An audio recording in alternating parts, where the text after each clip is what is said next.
I didn't want kids anyway. And ooh, I should have started with it. I should have started with it. With you don't know what I can do. You don't know what. And then it was like PCOS is like you don't know what I can do. And it humbled me. It did. It did. It does. Because if you think they're invalid, then that means you do not. You're not brave enough to speak for yourself. You're not brave enough to get the help you need. Research your medicines. Ultrasounds. First experiences with medical procedures have lasting impressions, even when nothing bad.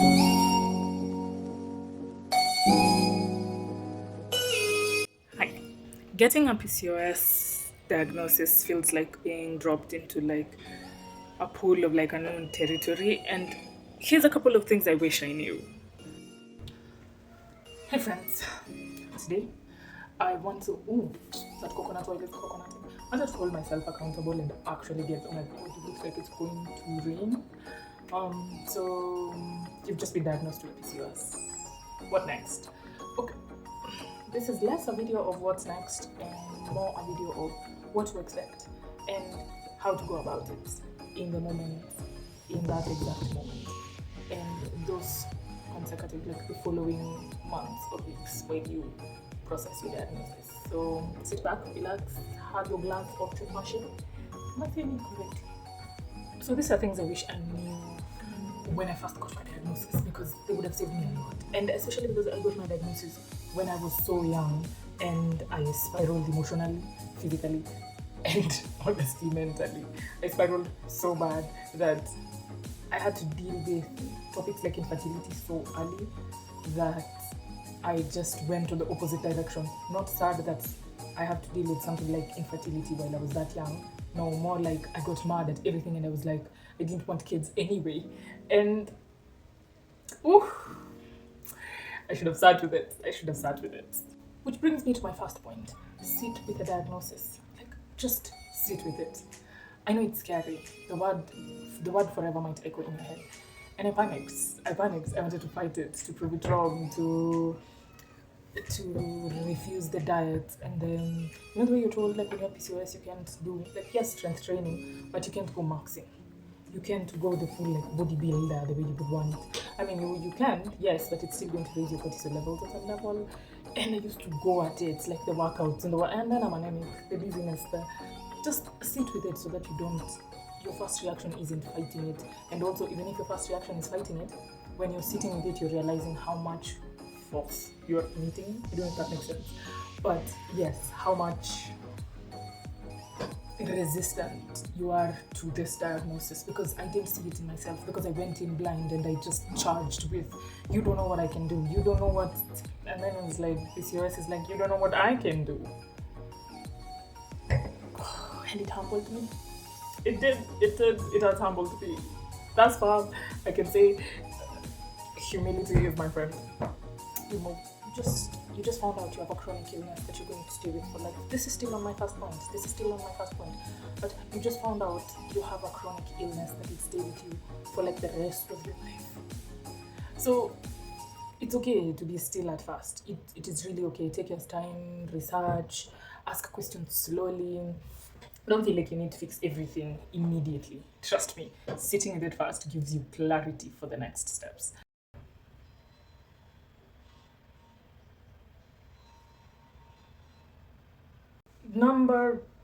I don't know, your emotions are valid, your feelings are valid, and not just emotional feelings. Like how you feel is valid. You know, you're going to tell someone at one point you're cramping and you're not bleeding, and they will not believe you. Because it is not that common. But the thing is, you have to know that they're valid. Because if you think they're invalid, then that means you're not brave enough to speak for yourself. You're not brave enough to get the help you need. You're not brave enough to actually voice what is going on inside you, despite you thinking it's abnormal and unheard of. And because, okay, let me give you context. So I ever bled when I was young. The first time I had like bad bleeding, and then I said it to like an adult in my life, and they were like, don't be. No, it wasn't attention seeking, but it was something to do with, don't try to act like you're the only one who has been through this. And they didn't say it in a bad way. They just said it in let me educate you. Sometimes periods are heavy, and it just happens. But the thing is, I bled for like 1.5 months. I then kept quiet, and the shame continued to build, and it continued, and I didn't say until I had bled for around 6 months. So your feelings and the way you're feeling and the way your body is acting, they're very valid. So trust your gut and trust yourself and learn that early. This video is especially for those girls that are diagnosed young, because I was diagnosed in 2014. Yeah, in 2014. And I was really young. And look at me now, just making a channel like 12 years later to actually build the community that I did not have. Because no one told like, calm down, calm down. And also, my parents didn't think it was enough of a big deal.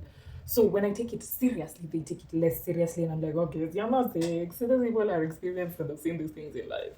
Yeah, now listen to yourself. Listen, yourself. It is you. You. You. Otherwise, you will get lost. You will get hurt. And no offense, it won't be anyone else's fault. I mean, it still fully won't be yours, but at the same time, taking agency over yourself and over the feelings you do have and over the things going on in your body are yours to know and yours to voice. Because I can tell you your head is aching. You have to tell me your head is aching and it's been aching for 2 days, it's been aching for this amount of time. Because it's yours and it's the one that's hurting. Even if, let's say, a doctor could be bad or not efficient with you, sometimes some of these things are our roles to play. Like the doctor should just automatically know certain things. Because yes, certain things are normal in PCOS, but other people don't experience them. And it is different for everyone. Research your medicines. Honestly, this pill I once took that was supposed to regulate my menses actually did a good job at regulating my menses, true. But PCOS is already hormonal imbalance, and here you are taking medicine that is disrupting your hormones further. And by the time I noticed, it was so long, like it was time ilikuwa imeenda. A lot of time had gone. Oh, I had to speak in silence that you can find the wording. A lot of time had gone by the time I found out that this medicine is causing this effect to my body. So every time you're given a new medicine, observe its effect. Research it online. Read that description and the side effects. Read them. Do your research on the medicine and also do your research on yourself. Like, how am I feeling? Day one of this, is it making me feel like this, like this? How am I feeling that's worse from, or that's better from how you felt before? Because all I did was count, oh, did my menses come after 21 days? Yes. So check. But was anything else getting affected? I did not notice. I was so inexperienced and inexposed to anything like this. Man, I used to think PCOS is something that will heal. I used to think like at some point somewhere, I'm going to the doctor and the doctor is going to tell me, you're okay, you've healed. Like, we've healed you. Not like the way the Lord will heal you, or like, can I say lifestyle? I don't know, but something like can heal you, but like, let's say a cold, and then you go to hospital and then they give you the medicines and then you start feeling better and then the cold is completely gone. That's what I mean. Like, I thought like we would go through it with the doctor for like, let's say a few months, because they were looking like it's really serious. Because the first time I was ever taken to hospital, it was when I started like really passing out and really being affected by losing blood for all those months. Which brings me to my next point that is not even on my list. But it still plays into research. Research. Actually, it's not a next point. It's like a sub point for research your medicines. Research PCOS. Research it. And not just here on YouTube when you're looking for community and tips and tricks for this and that and workouts. No. Research your symptoms. Research this disease on Google, on places you can read. And also ask your doctor questions. Bore them with questions. You are paying for you to ask those questions. So bore your doctors with questions. Because one of the things, other than what is this called? Other than thinking that, other than the shame around periods and menses, other than the shame around periods and menses, there was still this thought that I hadn't bled in so long. This is probably just what has accumulated. So it was in my, the clouds are so dark. And they're only dark like here on top of this building. Like the rest of them there, like I can see the sun and the setting clouds and they're so cottony and flavorful. Clouds can be. Anyway, I thought to myself that this illness, this lack of bleeding means that blood has been accumulating. So it's just getting out what has been accumulated. It's not going to affect me in any way because it's just what could have gotten out anyway. Turns out I was becoming heavily anemic, heavily tachycardic because it gave me heart issues. Because like I'm big bodied. And my heart was fighting to supply blood to every part of a big body. And it is such little blood that the doctor was just looking at me when they measured my HP. Your HP as a woman, like these are the things you find out during your research. Your HP as a woman should be somewhere around 12. That is why it is healthy. And if it goes like when you're bleeding, it goes lower like to around 10. But then after you stop bleeding, and then let's say you replenish, you are following your cycles, you will feel better, and your HP will go back up like around at 12. And a man's HP is supposed to be somewhere around 14. I think that's your hemoglobin level. Yes, around 14. So mine was around 6.5. And the doctors were just looking at me like, you're a walking miracle. Your heart isn't supposed to be allowing you to walk at this point. How many times do you pass out in a day? I was just like, so even the student doctors that were coming into like the room I was in, like with the main doctors, they just kept looking at me like, hey, ati umekuwa ukibleed for how long? Wow, unajua damu yako inatushtua sisi kama madaktari. And I'm just there like, ha! Actually, now is when I'm doing that. At that time, I just thought to myself, so if I waited just a couple of weeks, I could have been gone. That time, it was bad in my head. It was bad. So I'm just saying, it is what it is. It was what it was. So another thing that's not in the points, because I've noticed while I am saying it right now, normalize irregular periods.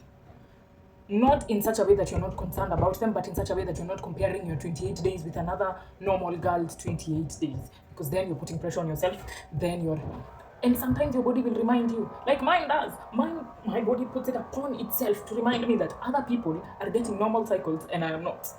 Because if someone is having a cycle around me, I will pull the pain, the cramps. The way people say, oh, you've cycled, you sync, subcycle. Wow, your cycles have synced. Like if you stay in a hostel for so long together, can you notice mischief managed? I almost said this is my Hogwarts heart.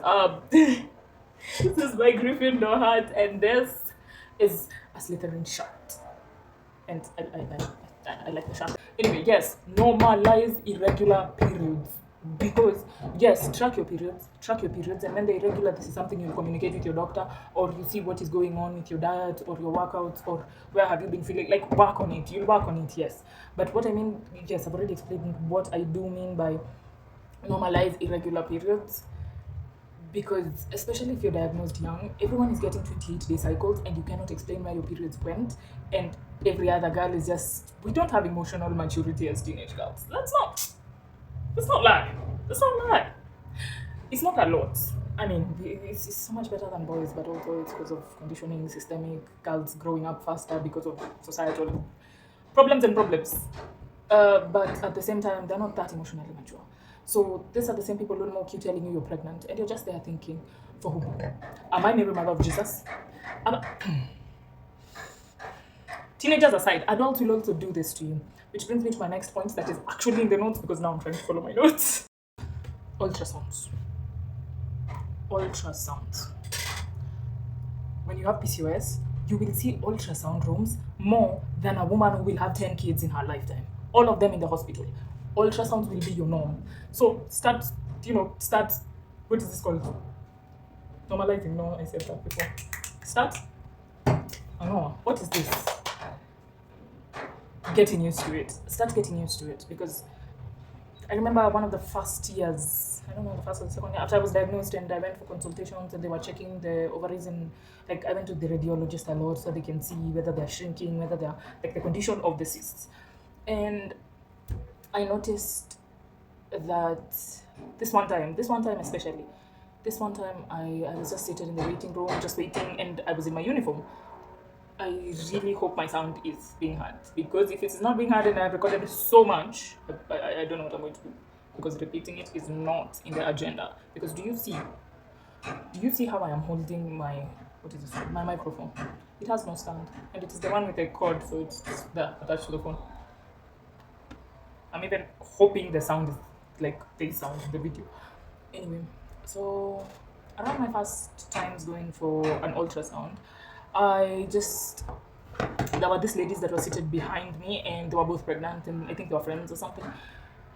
And they took it upon themselves to loudly speak. I think so that I can hear. I don't know. I was in uniform because when you're a student, they let you pass the line quickly.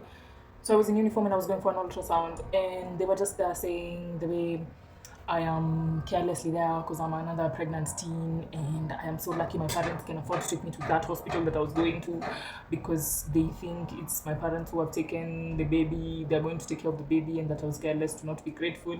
And you're just there thinking, oh my god, human beings, you people know I can hear you, right? Like, mm. Anyway, point is, I felt some kind of way, but also I digress, as I do very many times. My point is, first experiences with medical procedures have lasting impressions, even when nothing bad per se is happening. And that's what I faced. Missed periods. Next point. Actually, I think this I have talked about when I didn't think it was a legit point that I had in my notes. Missed periods need to be normalized. And also track your periods and start early.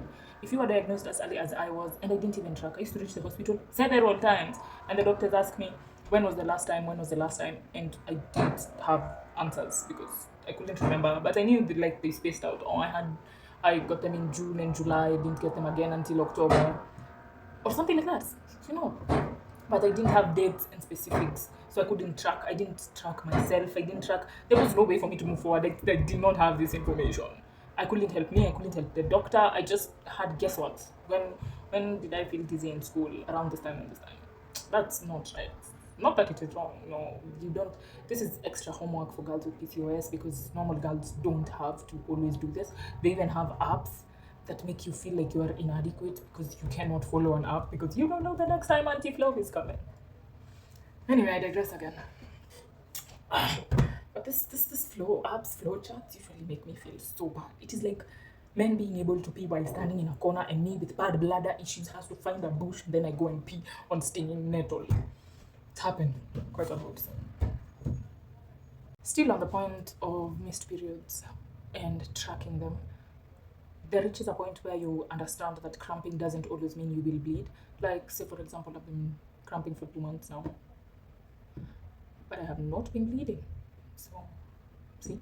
So if you see one and not the other, do not be alarmed. It is a thing.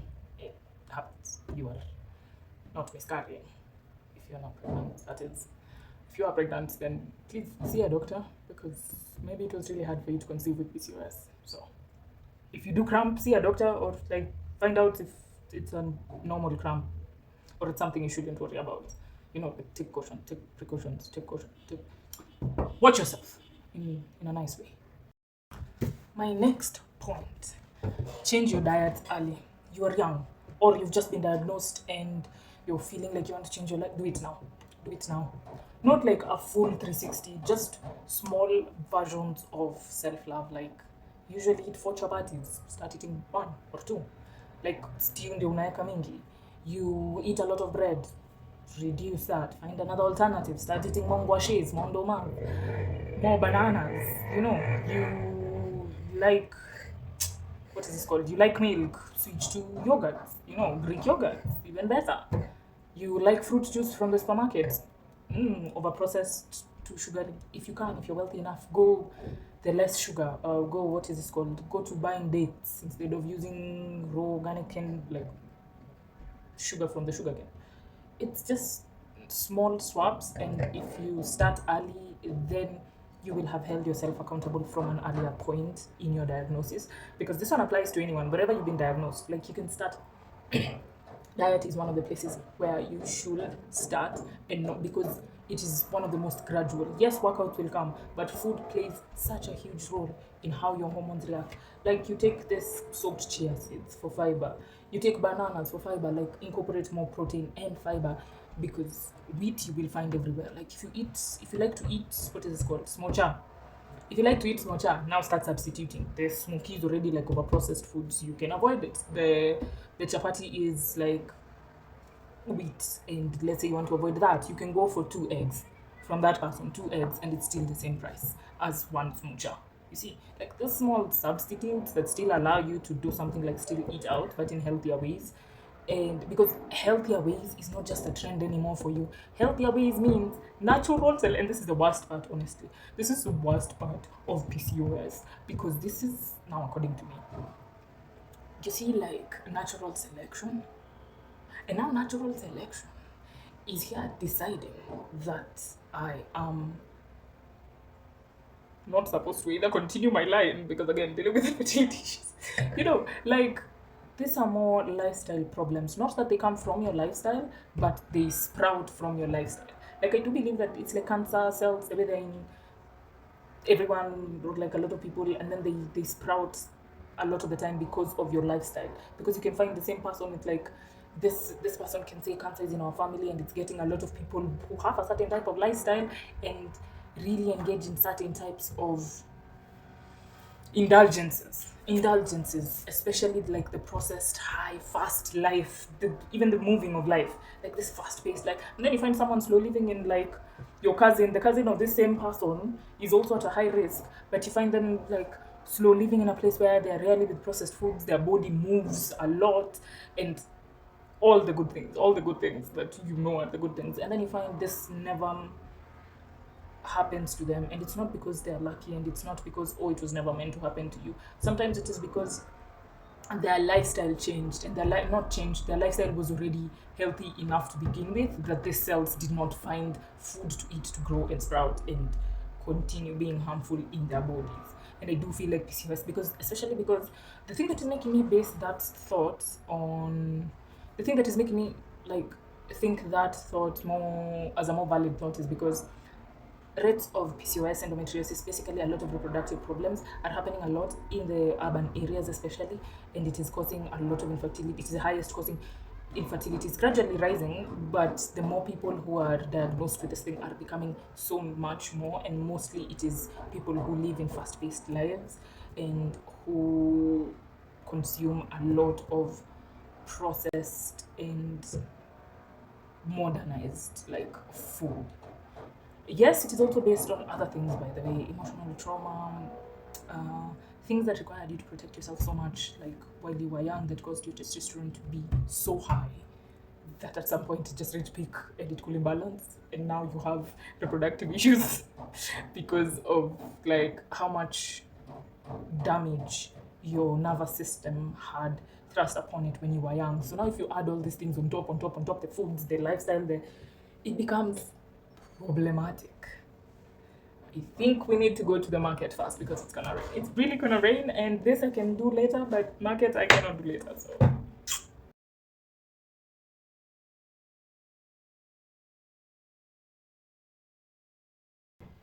stay active or join a sport. Sonko. I really wish I joined a sport in high school, something like football. I played for a while and then I stopped. But if I had continued with it, if I'd become consistent, something like football. So you have to work out to play the game, right? You have to maintain a certain routine with the game. And if your brain processes it as routine for the game, you will end up doing more exercise, and they're mobility exercises, right? Like you don't even have to go aside and find exercises, workouts good for you. You just have to keep your body moving and a certain type of workout. And joining a sport would have ensured you stay in a place where your body is constantly moving, and a workout is not something that gets you out of your way to do. Like the way at this point in life it is, I have to be ready for this workout. I have to mentally prepare for it because workouts are not my everyday. They're not. But you gotta do them. But if they were integrated into, if they were something that I did with, I love football, I'm going to play football, or we're working out so that we can be fit for the game. See, it makes a difference, like a perspective difference in how you relate to you moving your body and your workouts. Because like solving that right now, like putting workouts in your system right now, making sure you work out and move your body is something you have to be very intentional about. And considering how fast paced life is at this point, sometimes you forget, or sometimes you're so tired. Like with the job I was doing, it is field work all day, every day. So yeah, you've gotten your steps in, but you haven't moved like the entirety of your body. Build your support system. Having someone who truly understands makes a huge difference. When I tried to navigate PCOS alone, spirals came faster, so much more faster. Even sharing a small victory or frustration can to someone who gets it makes the journey feel so much lighter. I started this channel because I wanted a PCOS community at home. People around you can try to support you, can try to be there for you, and it's true. It's good, but they won't really get it. My mom has tried, bless her heart. My mother has tried, but even she can't completely relate. Before I knew a friend of mine with PCOS, I relied on channels from abroad, which is why I created this one because the comment sections of those channels, other sisters far away were my friends, my confidants. They were relatable in the feelings of the illness, but they didn't cover local remedies or Kenyan experiences. That felt like a gap for me. I'd watch them say, cook at home to and avoid more processed foods. I'm like, I'm Kenyan. We already cook at home. Like most of our meals are already at home. I wanted to know what can I replace my ugali with?